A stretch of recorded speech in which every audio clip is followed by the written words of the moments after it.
Muito bem, pessoal. Bom dia, boa tarde, boa noite.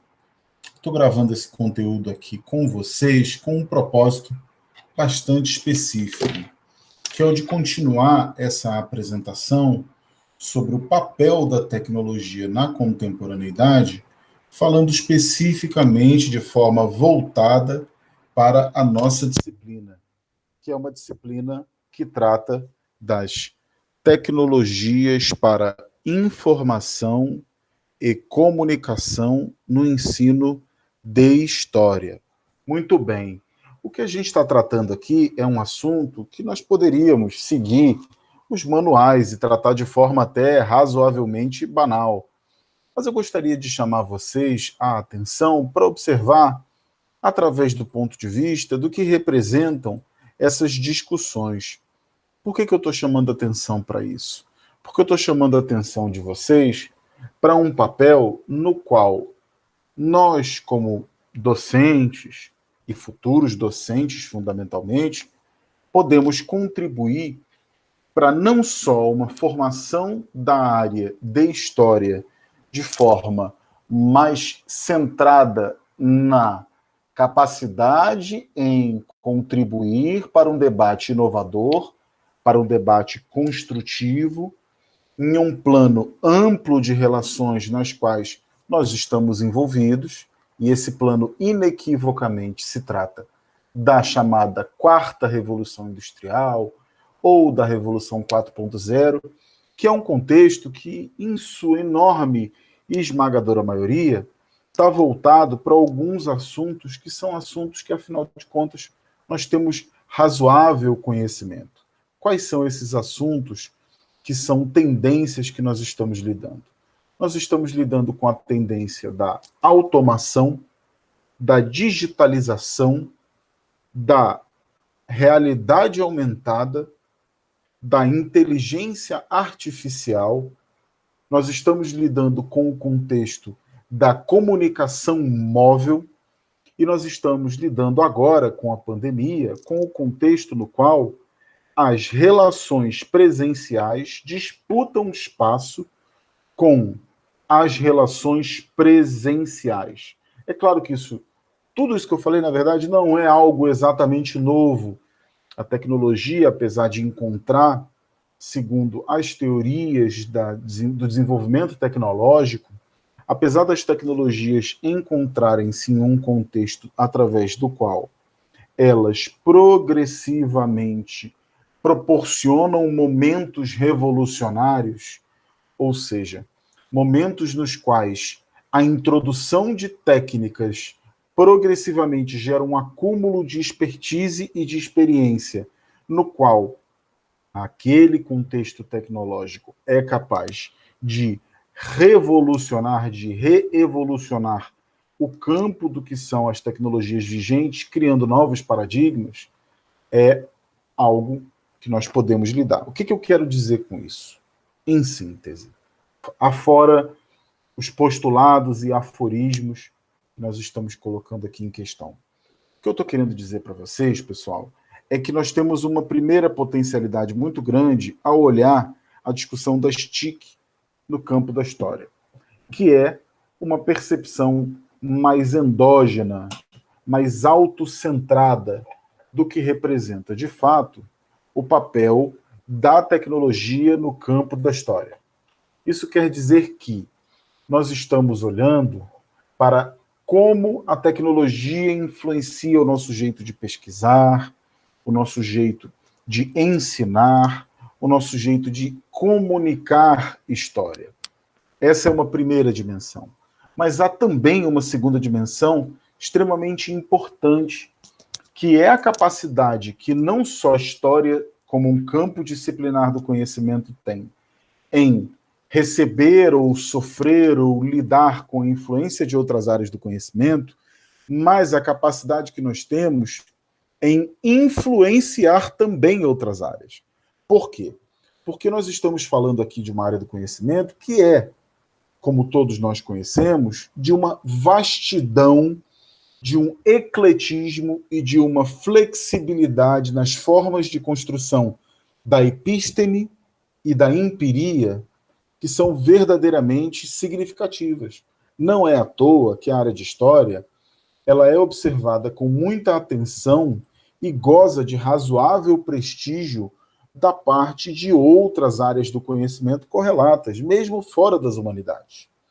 Então, se nós temos um primeiro papel a desempenhar, que é o papel da área da história por si, lidando com a tecnologia, convivendo com as questões tecnológicas, nós temos uma segunda questão derivada, que é a discussão da história, não só per si, mas da história se relacionando de forma influente e não apenas influenciada com os campos do conhecimento.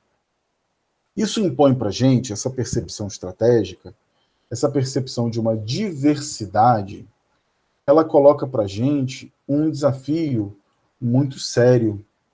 É um desafio que não é pura e simplesmente uma questão de natureza lateral.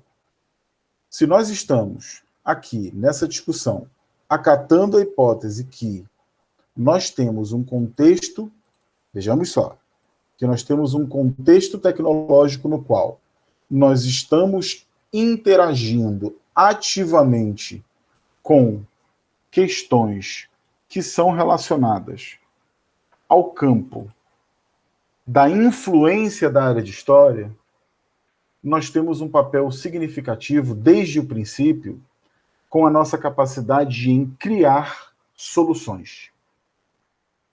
Vejamos só, nós não estamos apenas aqui se acatarmos a hipótese que história tem contribuições para dar para outras áreas, como o turismo, como a museologia, como a comunicação social, como a economia, como a construção dos conhecimentos e saberes tradicionais que se relacionam com biotecnologia.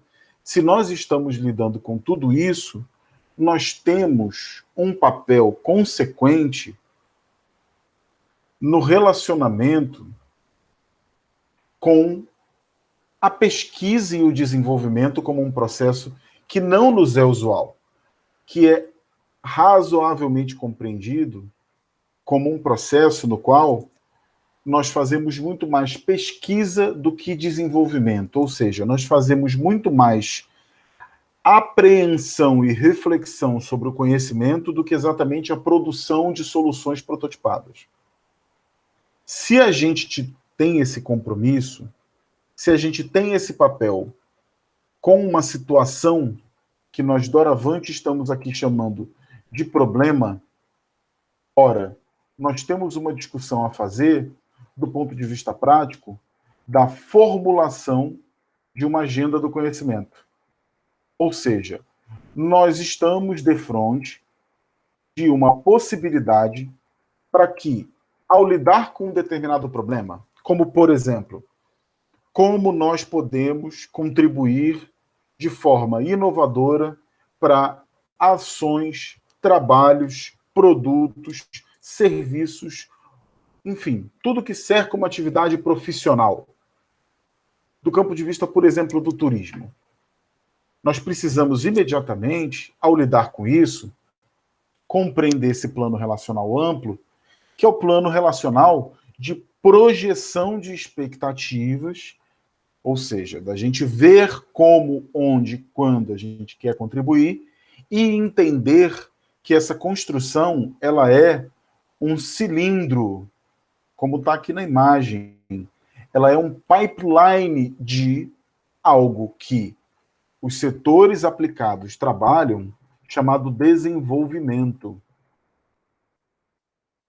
Nós estamos aqui acatando a hipótese de que, afinal de contas, o que nós podemos produzir não é só a apreensão da realidade, mas contribuir sobremaneira para que ela se desenvolva.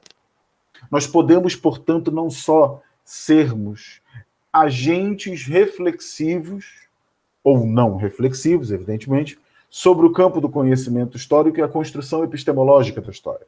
Mas nós podemos, e é sempre importante observar que essas condições do desenvolvimento são baseadas em premissas locais, ou seja, quando a gente está falando do desenvolvimento da nossa área profissional, nós temos uma óbvia e intrínseca relação com o desenvolvimento na região, no país, na escala territorial imediata a qual nós estamos envolvidos, porque apesar da globalização, é nela que nós vivemos.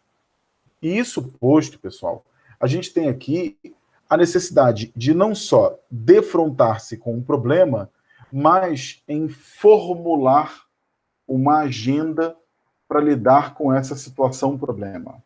O que é que nós podemos contribuir? Como? Onde? Quando? De que maneira? Através do quê? Para que aí a gente consiga dizer que, entendendo o escalonamento e a definição do que é o problema que nós vamos nos relacionar, ou seja, como nós podemos ajudar o turismo em monumentos históricos no Amapá, uma vez definida a agenda, a lista de prioridades e de oportunidades, nós partimos para a etapa imediatamente seguinte, que é essa aqui, olha, a da prototipação de uma solução.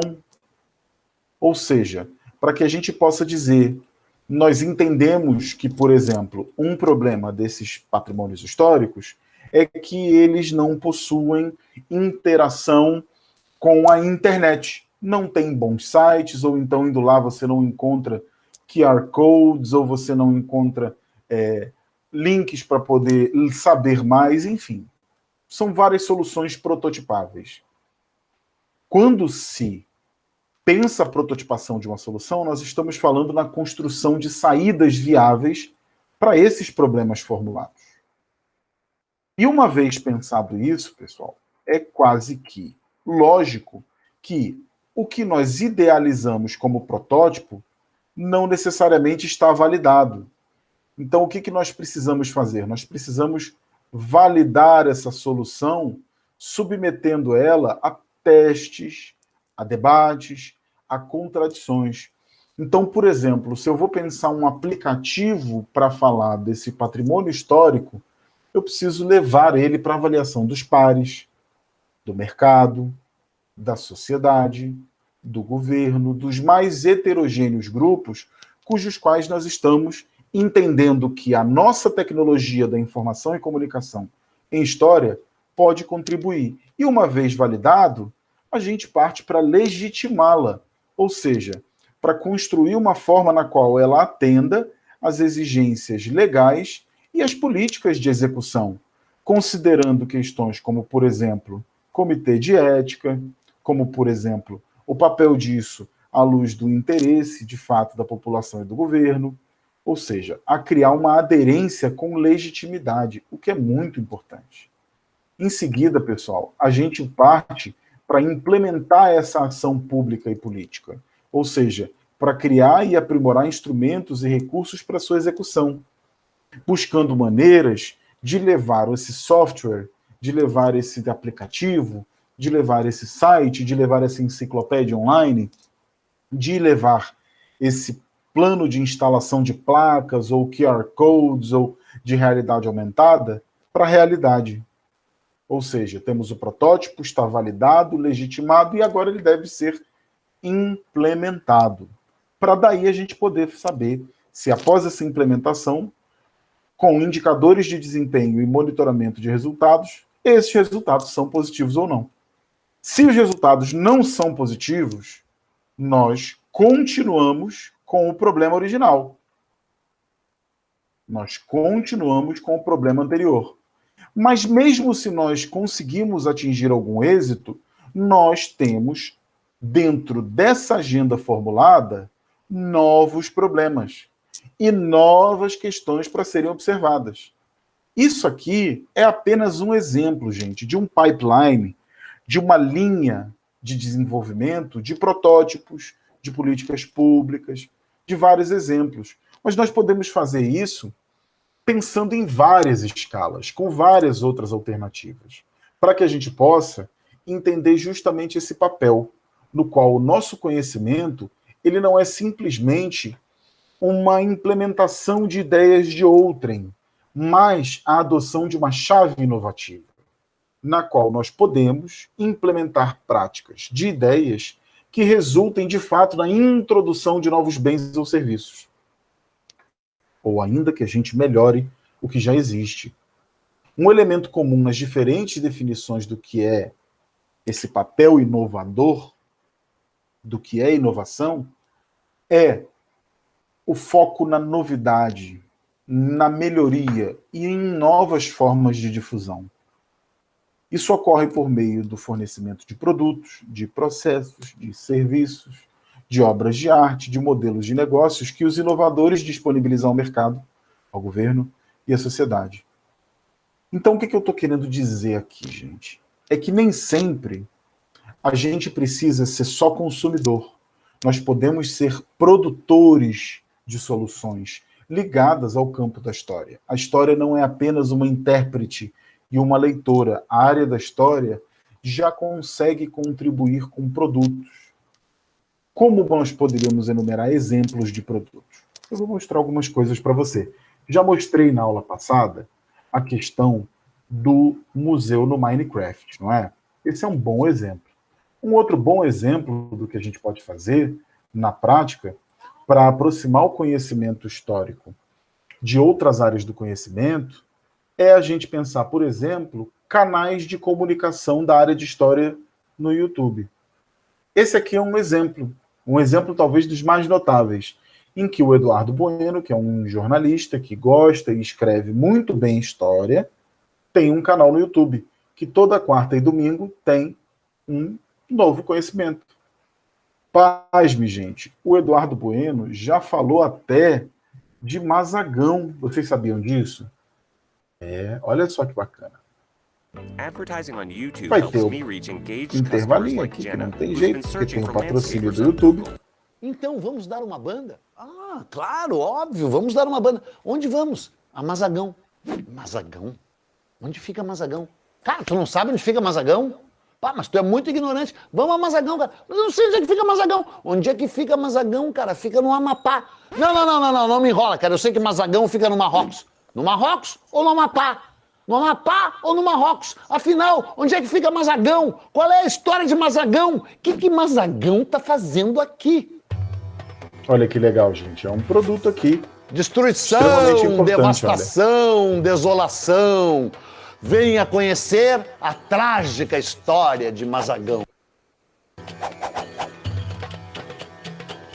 Claro, cara, Mazagão fica no Marrocos. Cara. Legal, não é? Muito bem. Inclusive eu... Então, eu estou mostrando para vocês aqui um exemplo. Veja só, pessoal, nós estamos falando de um vídeo que foi acessado 150 mil vezes, em pouco mais de 2 anos, tá? De um canal com 1 milhão de inscritos. É claro que nós não estamos falando aqui de proporcionar a nós a necessidade umbilical nesse sentido, mas é um tipo de produto histórico que tem mais, olha só, vamos ver aqui, que tem centenas de vídeos publicados, vídeos curtos, de 20 minutos, de 4 minutos, de 10 minutos, de 15 minutos, que vão falando de assuntos históricos.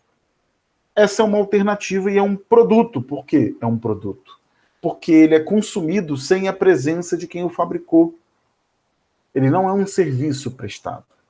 Ou seja, ele gravou esse vídeo aqui, tanto que tem vídeos que têm reproduções a mais de 250 mil vezes, 70 mil vezes. E, obviamente, ele não falou 70 mil vezes, 250 vezes. Esse é um exemplo, pessoal, super interessante. Vários outros exemplos nós poderíamos citar de humanidades digitais. O que a gente pode chamar aqui de Digital Humanities, ou de humanidades digitais? É um campo do conhecimento. Eu vou mostrar como Harvard, por exemplo, trabalha isso. Olha, já vai abrir o site aqui. Que aqui eles oferecem um curso, tá? Um curso introdutório, de graça, em que eles explicam o que humanidades digitais significam, como funcionam as ferramentas digitais comuns, como vários tipos de arquivo podem ser usados para criar, reunir e organizar dados, como utilizar ferramentas para análise de texto visual, entendendo justamente como a gente pode trabalhar. Muito legal, não é? Muito legal. São várias formas que a gente tem de interagir com esse campo da inovação. Desde uma forma mais radical, ou seja, de uma forma direta, disruptiva, criadora de um novo produto ou serviço, impensável ou imprevisto, ou nós podemos ainda incrementar técnicas que já existem, aditivando, aprimorando o que já está existente, mas dando uma finalidade até imprevista. Eu preciso criar uma coisa nova para ser inovador ou melhorar uma coisa nova para ser inovador? Eu preciso ser inovador? Não. Nenhuma dessas coisas. Nenhuma é melhor do que a outra, nem nenhum de nós tem obrigação. Mas essas são oportunidades que nós devemos saber que estão disponíveis para nós no mercado. E que nós podemos sim dar uma contribuição na medida em que a tecnologia que a gente estiver falando for compatível com o meio social no qual ela se desenvolve. Porque a tecnologia ela é social. E o processo socialmente condicionado de apreensão dessa característica tecnológica, dessa novidade, ela também é um fator condicionante. É claro que, em geral, a gente está acostumado com a ideia de indústrias de alta tecnologia, baseadas em ciência, intensivas em pesquisa e desenvolvimento, que são inovadoras, como a Apple, como universidades grandes, como a USP ou a Unicamp. E tudo isso está correto. No entanto, nós podemos ter tecnologia de baixa intensidade tecnológica. Nós podemos ter tecnologias que sejam capazes de incrementar a nossa experiência com o nosso meio, que são, em geral, bastante baratas, algumas delas até gratuitas, cabendo a nós muito mais o exercício de aprendizado do seu manuseio para que esse manuseio seja ressignificado e possa ter, assim, a criação de oportunidades incrementais de inovação, do que exatamente, pessoal, a gente está de frente com uma tecnologia que precisa ser revolucionária, precisa ser disruptiva, precisa ser capital. A tecnologia, a gente sabe que tem esses limites positivos a serem desbravados, mas também, se não bem empregados, devem e podem criar problemas, ter implicações com relação a informações compartilhadas, quando se tratando de segurança de dados. A questão, são várias as questões importantes e questões nas quais a gente pode trabalhar como historiador, com Big e Open Data, que são as grandes escalas de informação que o historiador, com tecnologias disponíveis, pode ajudar a interpretar. O grande assunto da computação em nuvem, que nos permite bibliotecas digitais online, nos permite videotecas, nos permite criar até mesmo, quem sabe, um Netflix da área de história. Já pensaram nisso? Em sistemas de pagamento e finanças que podem permitir que esses serviços prestados gerem renda, oportunidade e dignidade para quem está trabalhando. Sobre questões que são muito importantes que a história ensina sobre responsabilidade e privacidade sociodigital. O papel das tecnologias que se vestem, da computação indumentária e do georreferenciamento. Qual é o papel da área de história? Qual é a contribuição que a área de história pode dar ao falar desses assuntos? Ao falar de criptomoedas? Quer dizer, essas áreas também, principalmente diversidade e reconhecimento, já que nós sabemos o problema dos algoritmos, do reconhecimento facial, da questão racial, que são super importantes. Ou seja, são várias áreas tecnológicas que nós podemos sim somar força e dar uma contribuição. A questão central, pessoal, se resume a como nós estamos entendendo que a área de história pode contribuir, se ela pode contribuir. Isso passa determinantemente, para a gente concluir, por um reposicionamento comportamental do nosso trabalho. Será que nós temos, no campo do ensino da história, com tanta tecnologia disponível, com tanta informação abundante, ainda um monopólio da relação do ensino baseada no magistério? Ou o ensino da história pode estar em várias coisas? Essa é a pergunta que eu deixo para vocês, que a gente vai explorar especialmente nas nossas oficinas de trabalho. Por hoje é só, pessoal. Eu quero agradecer muito a atenção de vocês, dizer a vocês que é um prazer muito grande estar trabalhando aqui, estar trabalhando nessa disciplina com vocês. Me coloco à disposição para toda e qualquer dúvida que vocês tenham e, além de desejar um bom dia, uma boa tarde, boa noite, desejo saúde e força para a gente superar todo esse momento difícil que ainda está aí do coronavírus. Falou, pessoal? É isso. Por hoje é só. Um grande abraço. Até já e tchau, tchau.